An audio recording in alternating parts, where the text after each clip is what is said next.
I want to tell you something that took me a long time to understand. The hardest seasons of my life were not just hard seasons. They were battles, and I did not know I was in one. I need you to know something before I go any further. This was not the first time my faith had gone thin. It would not be the last. I never stopped believing in God. Not once. That faith was always somewhere inside me, even when I could not feel it. But believing in God and actually talking to God are two very different things.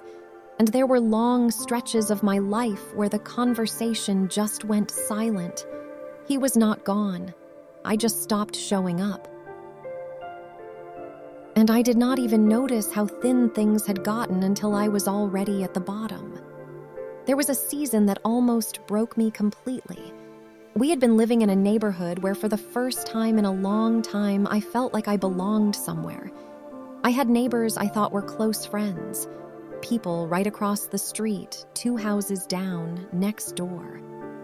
I had gotten involved with a charity called Sertoma, going into schools to screen children for hearing loss and doing fundraisers for the charity. It was only a few hours a week, but it gave me something I had not had in a long time. Purpose, community, a reason to get up and go somewhere. Then the house was sold and we had to move, about 45 minutes away, and something in me just shut down. I do not fully understand why that particular move hit me as hard as it did, but I did not leave my bed for 8 months. 8 months. I laid there and watched television, mind-numbing television, anything to keep from feeling what I was feeling. The depression was suffocating. The anxiety was a constant weight on my chest. And on top of all of that, I was dealing with back and neck injuries that brought debilitating pain every single day. Migraines so severe that light and sound became unbearable, the kind where your body just surrenders completely. And God was not a part of my daily life, not because I had stopped believing He existed, but because I had stopped reaching for Him. The only time I prayed during that season was when the pain got bad enough that I had no other words left. And I am going to be honest with you about what those prayers sounded like. I was not praying for healing. I was not praying for strength. I was asking Him to take me home. My brother had already gone home to God years before, and then my dad had followed him. Their time had come, and they were already there waiting.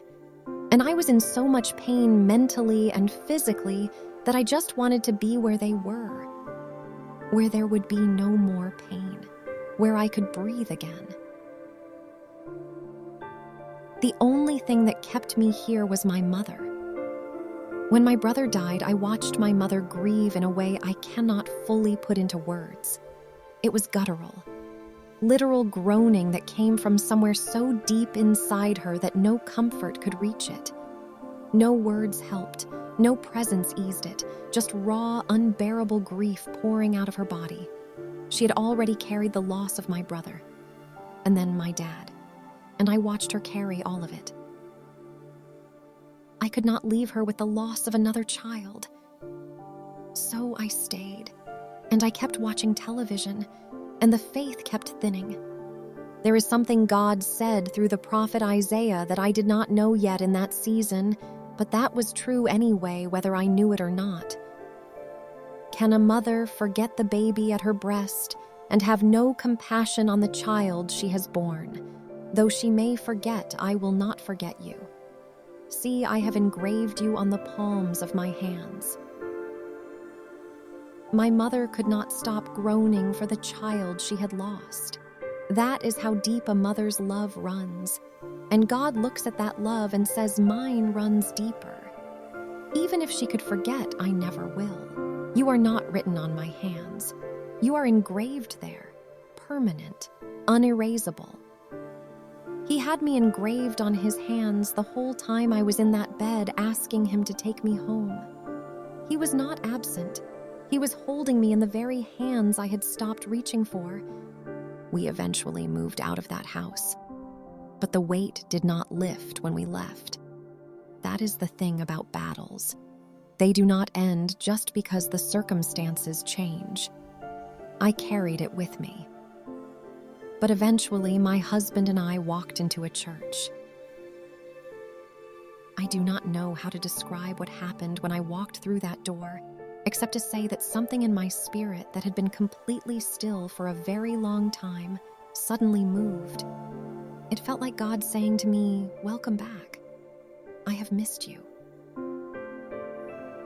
Not angry, not disappointed, just waiting. Like he had been standing at that door the whole time I was in that bed. The whole time the faith was thinning down to almost nothing. Just waiting for me to come back. This was not the first time I had been in that dark place, and I knew it. From the time I was a teenager, I had been searching for something to numb the noise. I tried everything the world handed me. None of it worked. It never does. Because what I was walking through was never just circumstantial. It was never just depression or bad luck or hard seasons stacking up on top of each other. Our struggle is not against flesh and blood, but against the rulers, against the authorities, against the powers of this dark world, and against the spiritual forces of evil in the heavenly realms. I did not know that yet.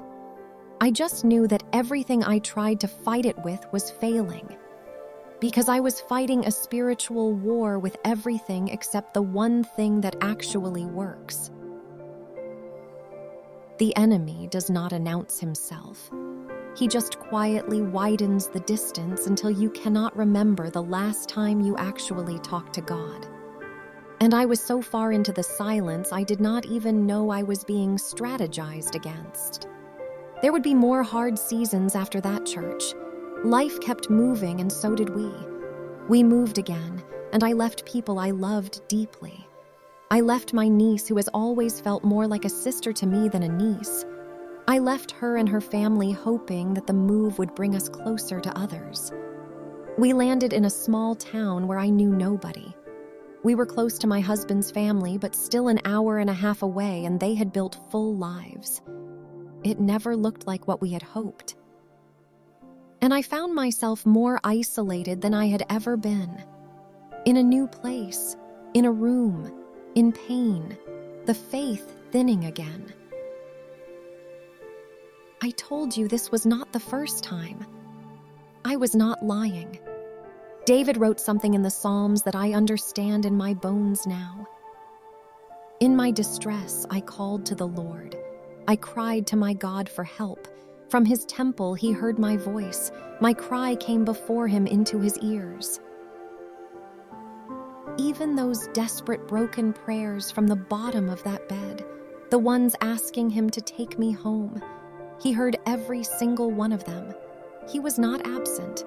He was listening the whole time, waiting for me to find my way back to a real conversation instead of just a cry of pain.